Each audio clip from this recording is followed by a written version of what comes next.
저 차를 제가 한번 볼 수 있을 것 같은데요.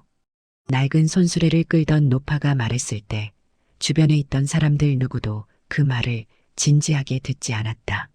서울 도심 한복판 국내 최고급 수입차 정비센터 루미에르 모터스 앞이었다. 유리 외벽으로 둘러싸인 건물 안에는 수억 원짜리 외제차들이 줄지어 서 있었고 그 중심에는 시동조차 걸리지 않는 검은색 플래그십 세단 한 대가 놓여 있었다. 그 차는 단순한 차량이 아니었다. 국내 굴지의 재계인물, 대상그룹 회장 강도연의 애마였다.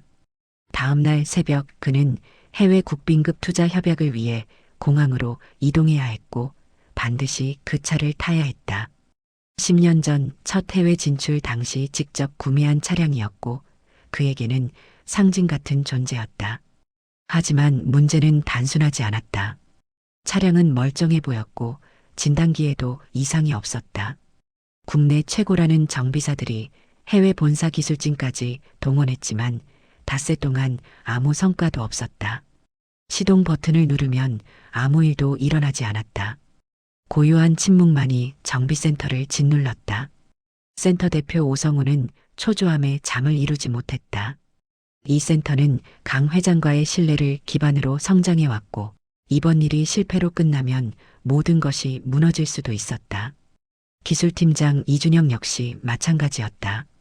해외 명문 공대 출신의 글로벌 브랜드 본사 연수까지 마친 그는 자신의 경력에서 이런 좌절은 처음이었다. 새벽이 밝아오던 시간 정비센터 밖에는 출근 차량들이 늘어나기 시작했다.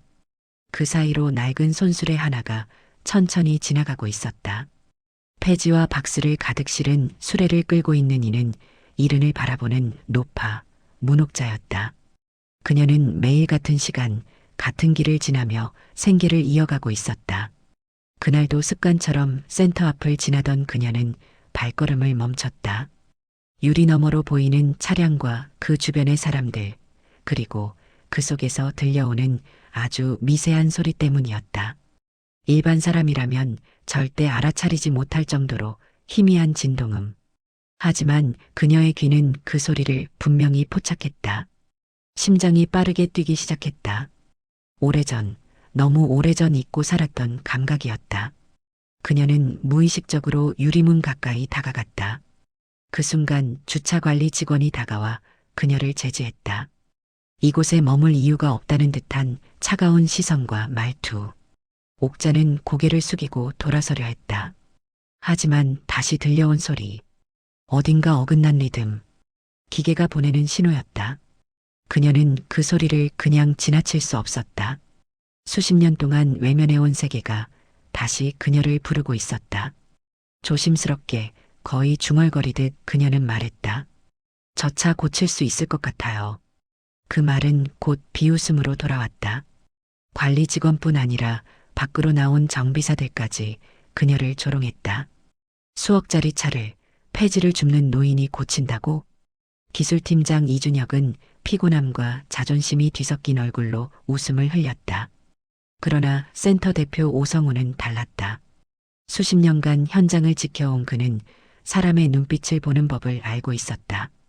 옥자의 눈에는 허풍도 농담도 없었다. 그저 조용한 확신만이 있었다. 마침 그때 강도연 회장이 예정보다 일찍 도착했다.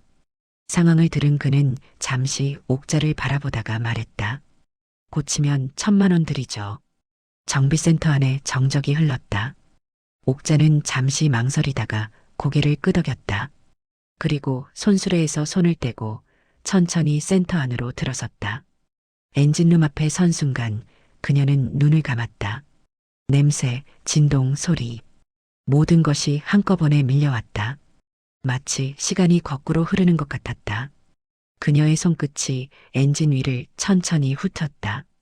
특정 지점에서 멈췄다. 문제는 전자장비로는 감지할 수 없는 미세한 어긋남이었다. 하이브리드 보조 구동 장치의 회전 위상, 고작 0.2도의 차이. 하지만 그 미세한 오차가 전체 시스템을 멈추게 하고 있었다. 그녀는 공구함에서 가장 오래된 렌치 하나를 집어들었다. 최신 장비를 외면한 선택에 정비사들은 다시 한번 수군거렸다. 하지만 옥자의 손놀림은 망설임이 없었다. 수천 번 반복한 동작처럼 자연스러웠다. 시간은 흘렀고 정비센터는 숨을 죽였다. 됐어요. 옥자의 말이 끝나자 이준혁이 운전석에 앉아 시동 버튼을 눌렀다. 잠시의 정적 후 엔진이 부드럽게 살아났다. 그 순간 모든 것이 멈춘 듯했다. 5날 밤을 지새운 노력, 최신 장비, 해외 기술진.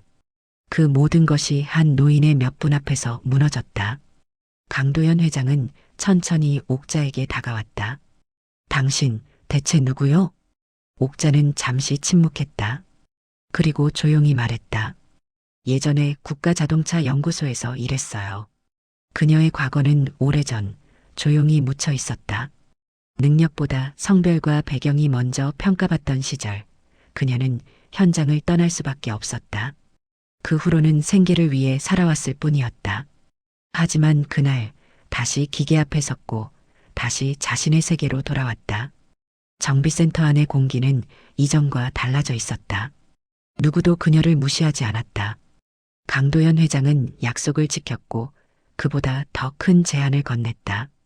그러나 옥자는 그저 고개를 저었다. 오늘은 이걸로 됐어요.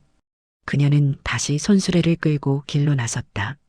하지만 이제 그녀의 걸음은 이전과 달랐다. 세상 어딘가에는 아직 그녀의 언어를 기다리는 기계들이 남아 있었으니까.